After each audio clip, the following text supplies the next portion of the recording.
Hello dear students, my name is Chandresh Bhange, faculty in Electronics and Telecommunication Department, NIT Polytechnic, Nagpur.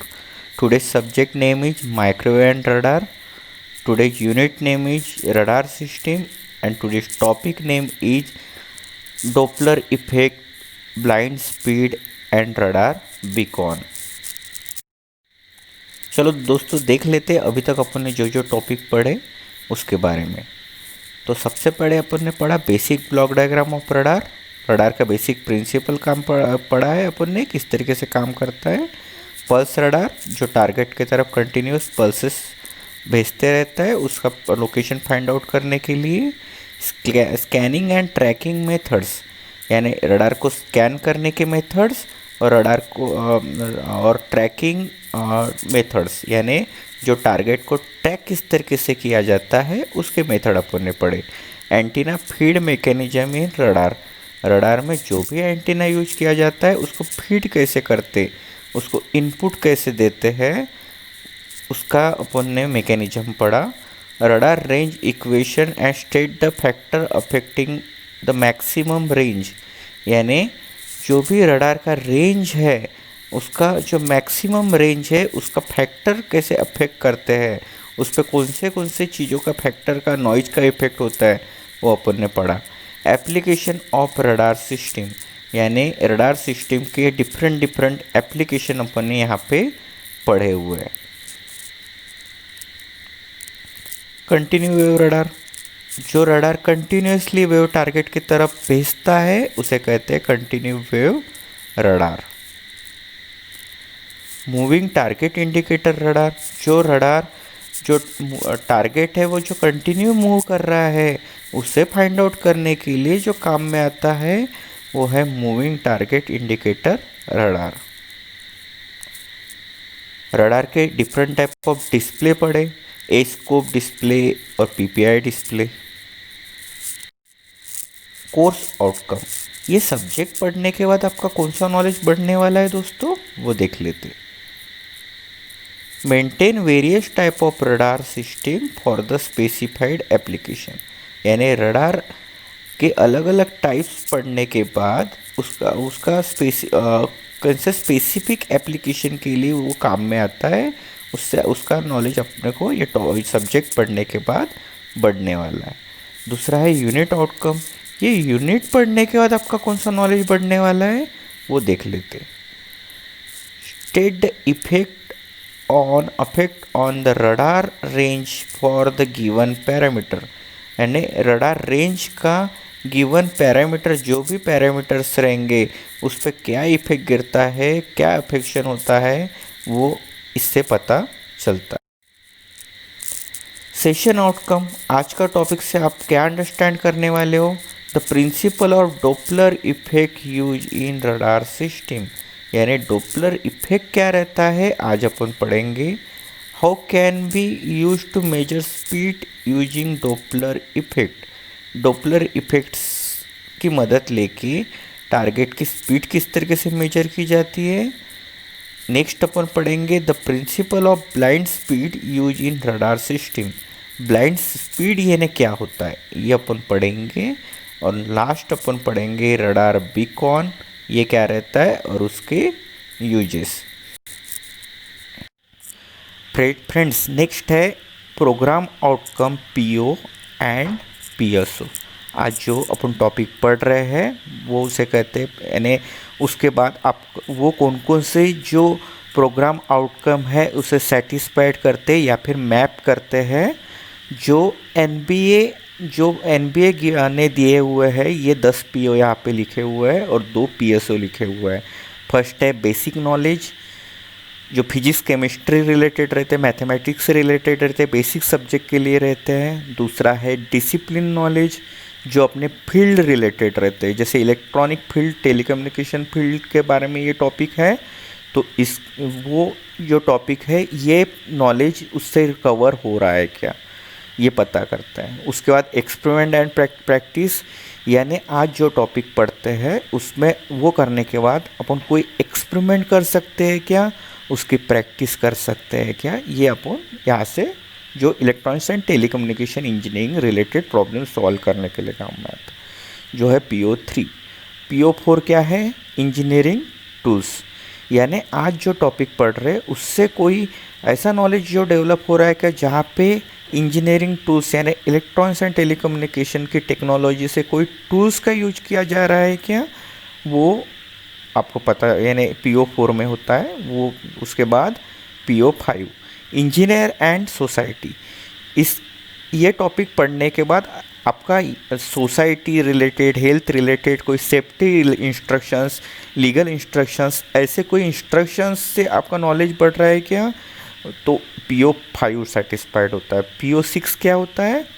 Environment and sustainability. इसमें क्या होता है कि जो atmosphere है, जो बाहर का वातावरण है उसका वो टॉपिक पढ़ने के बाद इस रिलेटेड आपका कोई नॉलेज बढ़ने वाला है क्या, वो है PO6।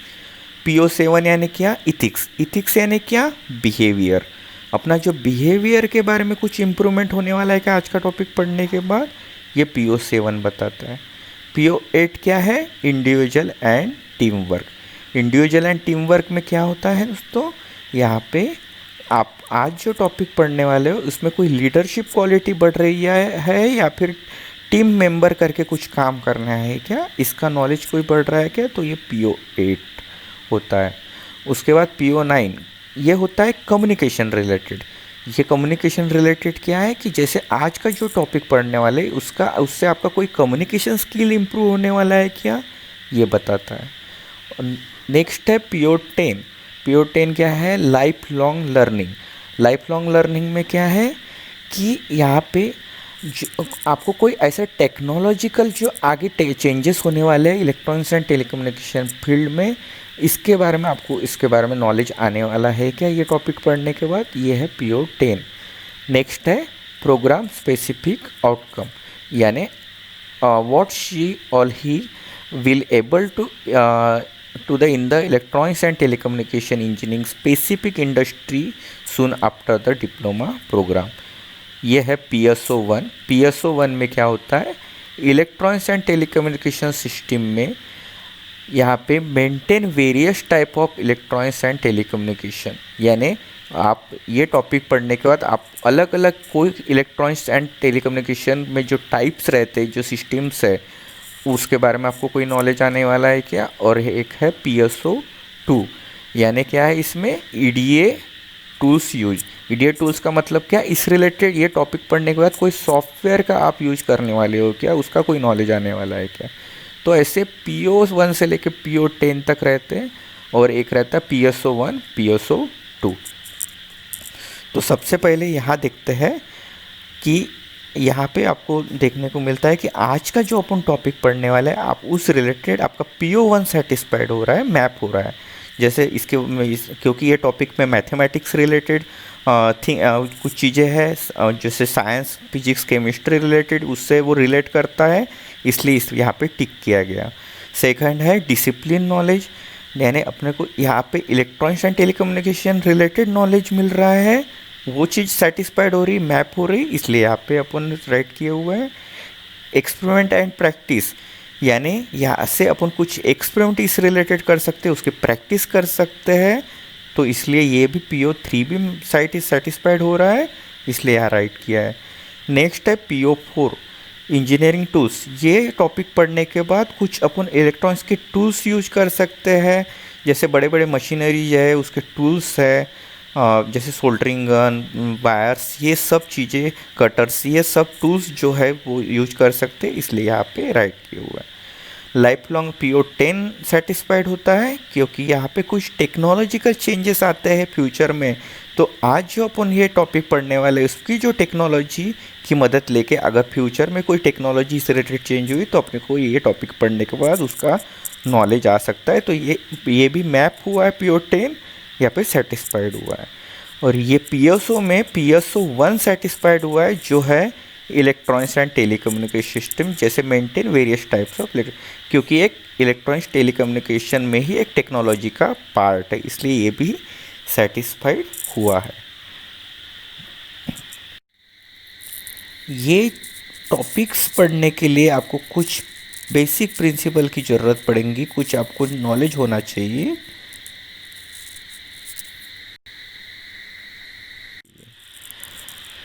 नेक्स्ट है अपन शॉर्ट में इसके बारे में अपन पढ़ लेते हैं। सबसे पहले यहाँ पे आपको दिख रहा होगा कि यहाँ पे एक रडार है, ठीक है। तो वो रडार क्या करता है, एक पल्स जो है यहाँ पे पल्स अपन इसके तरफ भेजते हैं, ये टकरा के वापस आते हैं और आपको दिख रहा होगा ये जो स्क्रीन है, कुछ स्क्रीन में कुछ यहाँ पे डिस्प्ले हो रहा है।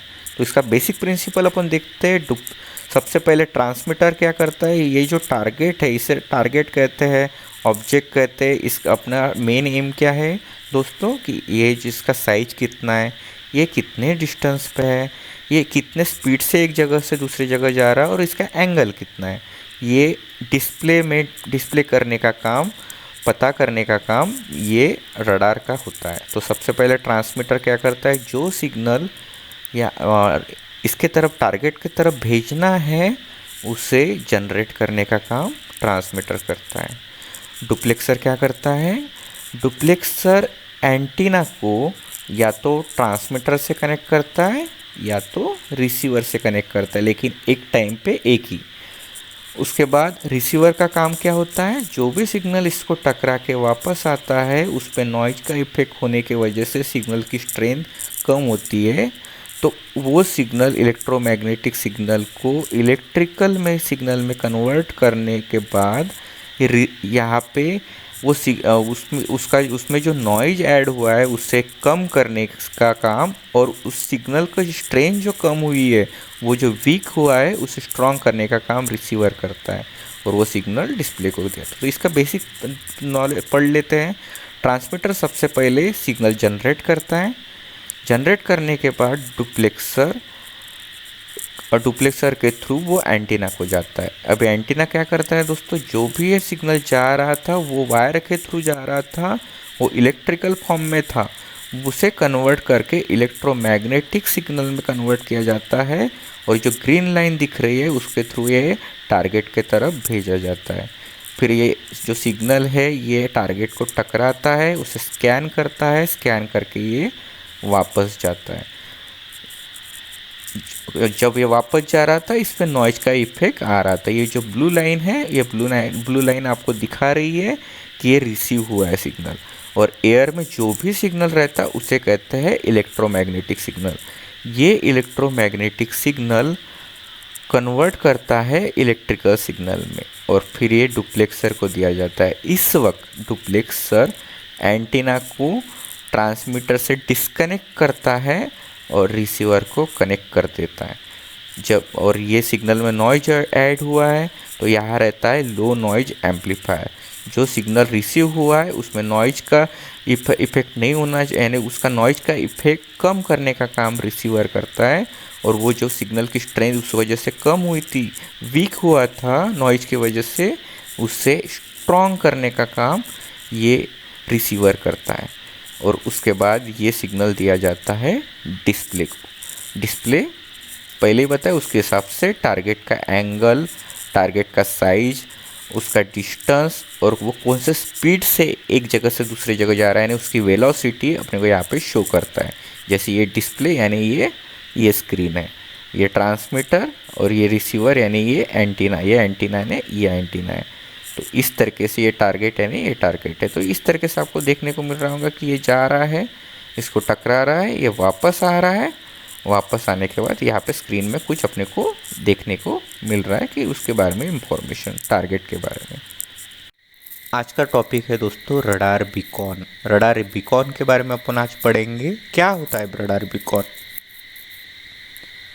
Radar beacon is a small radar set consisting of a separate transmitter and receiver and an antenna which is omnidirectional।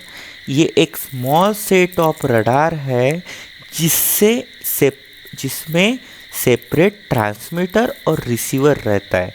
Diagram में आपको दिख रहा होगा, सेपरेट ट्रांसमीटर है और सेपरेट रिसीवर है, और इसका एंटीना ओमनी डायरेक्शनल है, यानी एक ही डायरेक्शन में सिग्नल ट्रांसमिट हो सकता है या फिर रिसीव्ड हो सकता है एक ही डायरेक्शन से signal. Next, when another radar transmit a coded set of pulses at the beacon, then it interrogates also beacon respond by sending back its specific pulse code. जब कहीं से दूसरा रडार एक पल्सेस भेजता है तो रडार बीकॉन उसे पहचानता है. इंट्रोगेट करना है यानी क्या, पहचानना, और उससे रिस्पॉन्ड करता है यानी जहाँ से पल्स आई है उसको एक जवाब देता है कोडेड पल्स के मामले में. यानी क्या होता है दोस्तों, यहाँ पे रडार कई दूसरे रडार से रडार बीकॉन के तरफ सिग्नल आते हैं, पल्सेस आते हैं, कोडेड सेट ऑफ पल्सेस आते हैं, और वो कोडेड पल्सेस को रडार बीकॉन क्या करता है, पहचानता है, इंट्रोगेट करता है, एंड ये बीकॉन उसी के तरफ सेंड बैक करता है कुछ स्पेसिफिक पल्स कोड. नेक्स्ट है, the pulse from the beacon may be at same frequency as those from the interrogating radar, in which case they are received by the main station together with its echo pulses. Beacon की frequency और जो भी pulses आती है कहीं दूसरे radar थे उसकी फ्रीक्वेंसी सेम करनी पड़ती है जब ये पल्स रिसीव हो जाती है. अगर कहीं से कोई दूसरे रडार से फ्रीक्वेंसी आ रही है और रडार की फ्रीक्वेंसी बीकॉन की फ्रीक्वेंसी दोनों को सेम करनी पड़ती है अगर जब ये पल्सेस कहीं से रिसीव हो जाते हैं. दे में alternately be a specific beacon frequency where a separate receiver is required by the interrogating radar. Radar beacon में फ्रीक्वेंसी सेम करने के लिए सेपरेट रिसीवर लगता है, यानी यहाँ पे सेम फ्रीक्वेंसी के लिए यहाँ पे सिर्फ एक एंटीना से काम नहीं होता, सेपरेट ट्रांसमीटर और सेपरेट रिसीवर यहाँ लगता है. रडार बीकॉन के एप्लीकेशन क्या है दोस्तों, कि one of the application of beacon may be identify itself. The beacon may be install a target aircraft and inform identity of the target. Radar beacon खुद कहा है कि आइडेंटिफाई करता है, खुद को आइडेंटिफाई करता है जो टारगेट या एयरक्राफ्ट पे लगा रहता है. ठीक है, तो टारगेट जो रहता है एयरक्राफ्ट लगता है तो वो खुद को आइडेंटिफाई करने का काम करता है. तो उसके वजह से वो जो एयरक्राफ्ट है वो कौन से लोकेशन पे जा रही है with the help of radar beacon पता कर सकते हैं. The system is use in airport traffic control. Airport traffic control में रडार बीकॉन यूज करते हैं. जहाँ ज़्यादा या कम ट्रैफिक रहता है वो आइडेंटिफाई करने का काम रडार बीकॉन करता है. यानी एयरपोर्ट पर ट्रैफिक ज़्यादा है या कम है वो पता करने के लिए एयरपोर्ट ट्रैफिक कंट्रोल की मदद लिए जाते हैं with the help of radar beacon. Used in military purpose where it is called identification friend or FOE, यानी FOEIFF, यानी मिलिट्री में यूज करते हैं. फ्रेंड या एनिमी टेररिस्ट के वेपन कौन से हैं वो आइडेंटिफाई करने के लिए. यानी जो खुद के वेपन्स का कोड अलग रहेगा और जो एनिमी है उसके वेपन का कोड अलग रहेगा. एक्चुअल में रडार बीकॉन किस तरीके से दिखता है दोस्तों, ये इस तरीके से.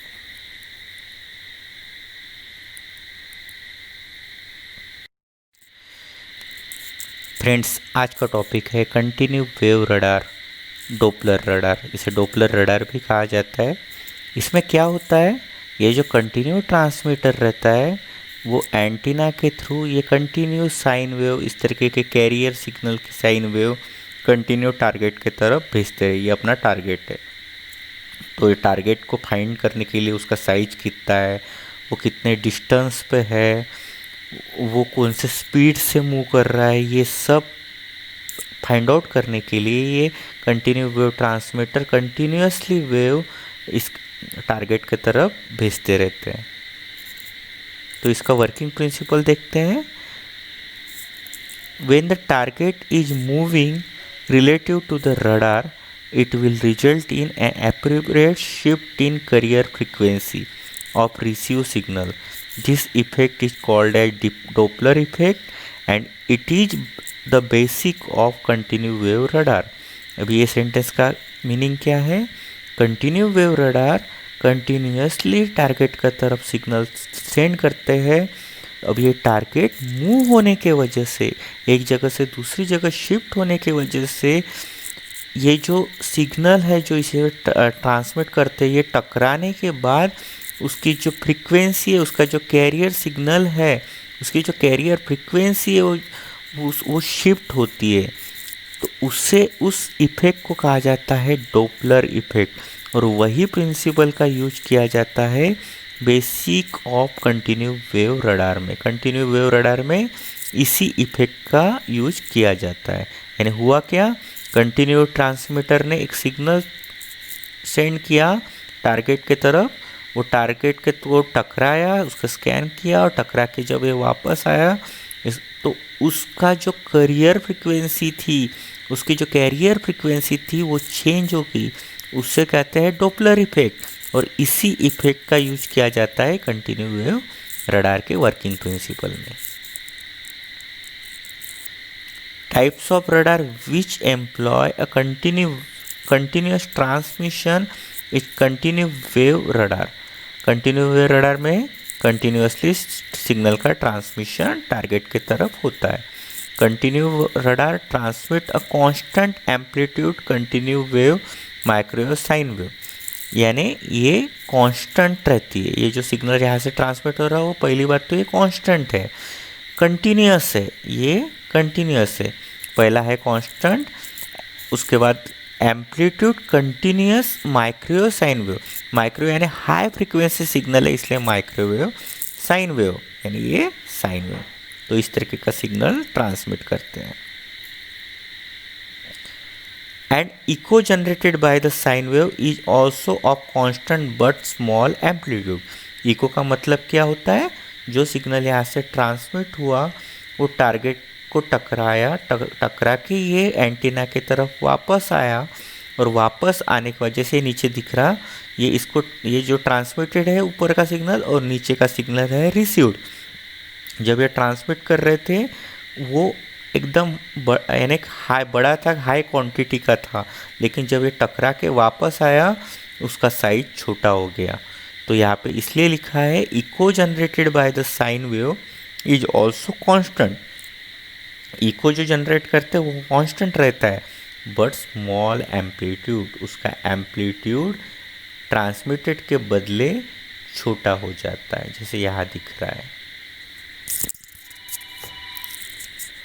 नेक्स्ट है it provides a measurement of relative velocity to distinguish moving target from stationary object. यानी ये टारगेट कंटिन्यू मूव हो रहा है, ये फाइंड आउट करने के लिए, उसकी वेलोसिटी मेजर करने के लिए कंटिन्यू वेव रडार यूज किया जाता है। When the moving airplane, ship, missile, automobile is detected by the radar, the reflected signal give the frequency change। या अगर ये जैसे ये एरोप्लेन दिख रहा, उसके बाद शिप भी हो सकती है, ये मिसाइल भी हो सकती है, ऑटोमोबाइल भी हो सकता है। यानी इसके बदले शिप भी हो सकती है या फिर मिसाइल भी हो सकती है। तो अगर ये रडार ने डिटेक्ट किया तो जो रिफ्लेक्टेड सिग्नल है, जैसे ये रिफ्लेक्टेड सिग्नल है, वो उसकी फ्रीक्वेंसी चेंज हो जाती है। That frequency change is use to determine the speed of the target. यानी इससे ये कितने स्पीड से एक जगह से दूसरी जगह जा रहा है टारगेट, वो अपने को पता चलता है, उससे अपन डिटरमाइन कर सकते हैं, निकाल सकते हैं। अभी फिगर में देखते हैं continue transmitter generate the continuous wave of frequency FO that is radiated by the antenna. Continue transmitter antenna के through continue wave signal send कर रहा है. Some part of energy is intercepted by the target, यानी जब ये टकराई ये signal, ये उसकी जो कुछ एनर्जी है, जो ट्रांसमिटेड सिग्नल की एनर्जी है, वहाँ पे कुछ वो एनर्जी उसने खुद अपने पास एब्जॉर्ब कर ली, इंटरसेप्ट कर ली and scattered in the direction of the radar.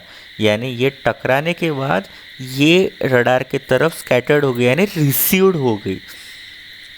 Receiving antenna of radar collected, यानी जब ये सिग्नल ट्रांसमिट हुआ, टारगेट से वो टकराया, टकराने के बाद ये पूरा ऐसा स्कैटर्ड हुआ. स्कैटर्ड होने के बाद ये एंटीना ने उसे कलेक्ट किया. Then received signal will be shifted in frequency from transmitted frequency FO, यानी जो फ्रीक्वेंसी का सिग्नल FO का अपन ने ट्रांसमिट किया था, जैसे ये FO का सिग्नल अपन ट्रांसमिट किया था, लेकिन जो रिसीव्ड हुआ सिग्नल वो सिर्फ FO नहीं है, वो है change in frequency FD plus minus. ये FD कहाँ से तैयार हुआ?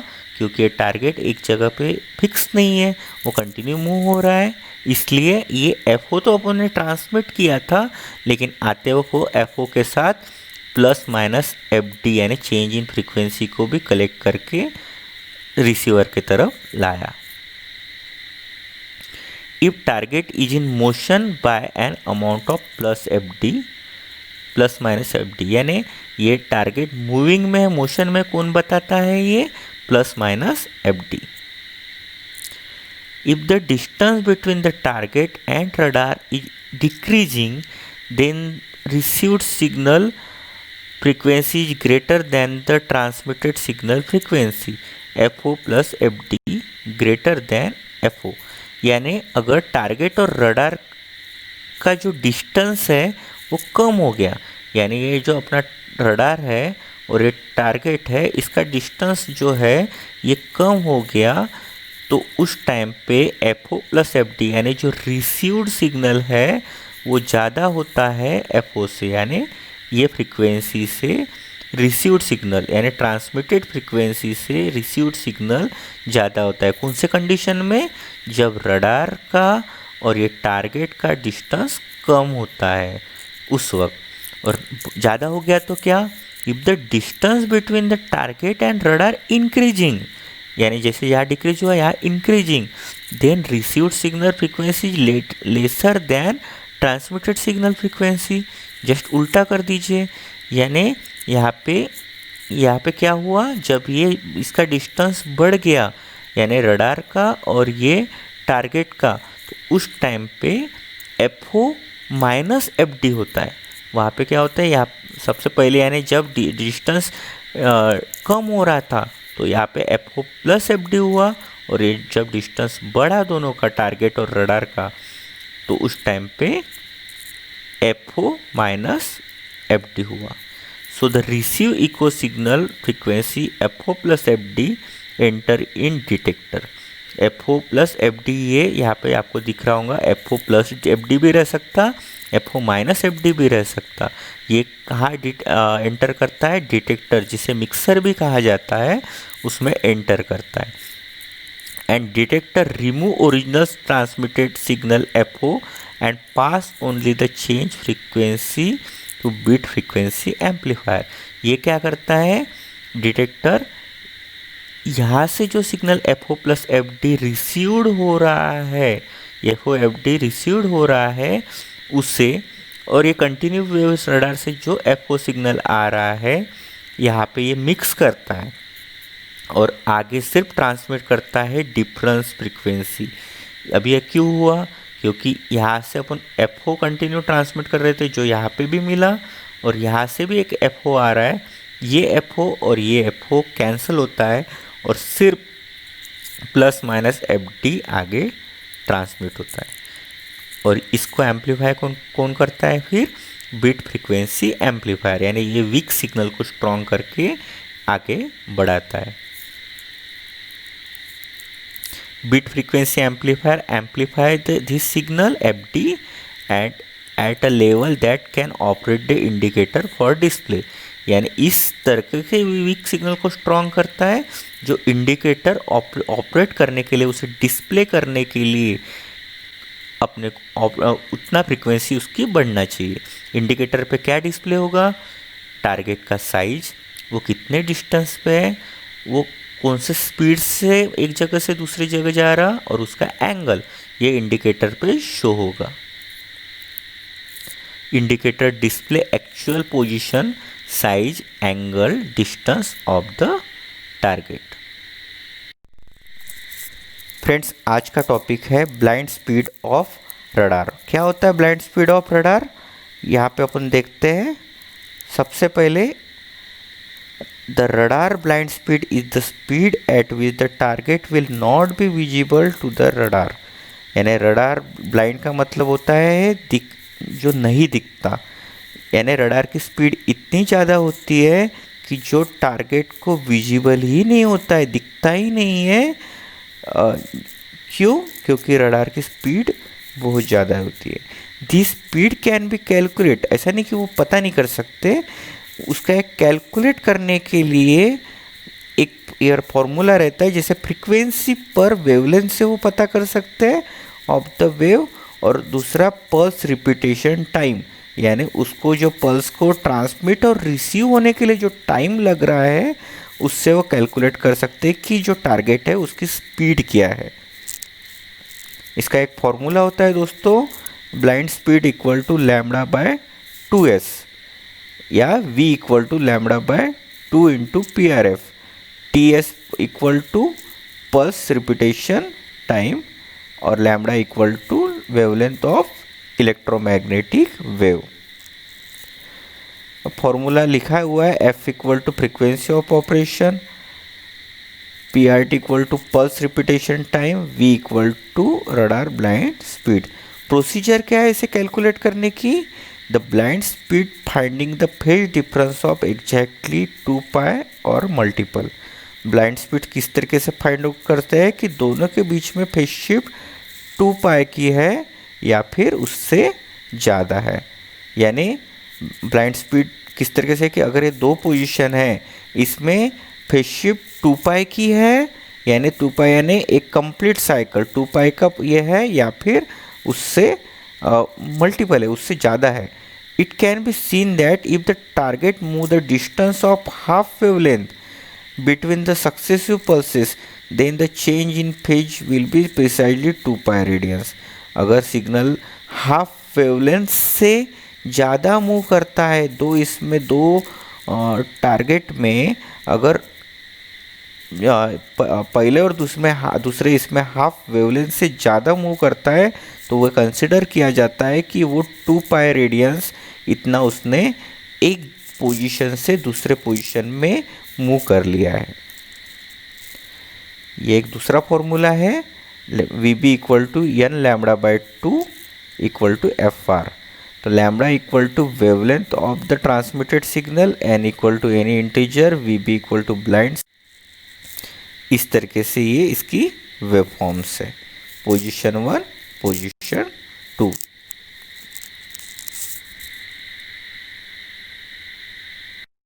ये चैप्टर में अपन ने क्या क्या चीज़ पढ़ी वो एक बार देख लेते दोस्तों। तो सबसे पहले यहाँ पे अपन ने पढ़ा understand the working principle of Doppler effect use in radar system. यानी डोपलर इफेक्ट कौन से वर्किंग प्रिंसिपल पे काम करता है वो अपन ने इसमें पढ़ा।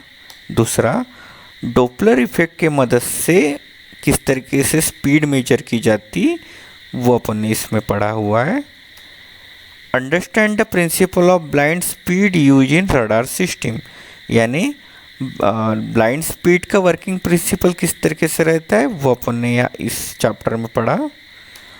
और नेक्स्ट है radar beacon and state there uses. Radar beacon के बारे में पढ़ा और उसके एग्जाम में इस पे कौन कौन से क्वेश्चन पूछे जाते हैं दोस्तों वो देख लेते हैं। Describe the principle of Doppler effect use in radar system. Use how Doppler effect can be use to measure speed. Explain blind speed of the radar. Write step by step procedure to calculate blind speed. Define radar beacons and state their uses. Thank you दोस्तों.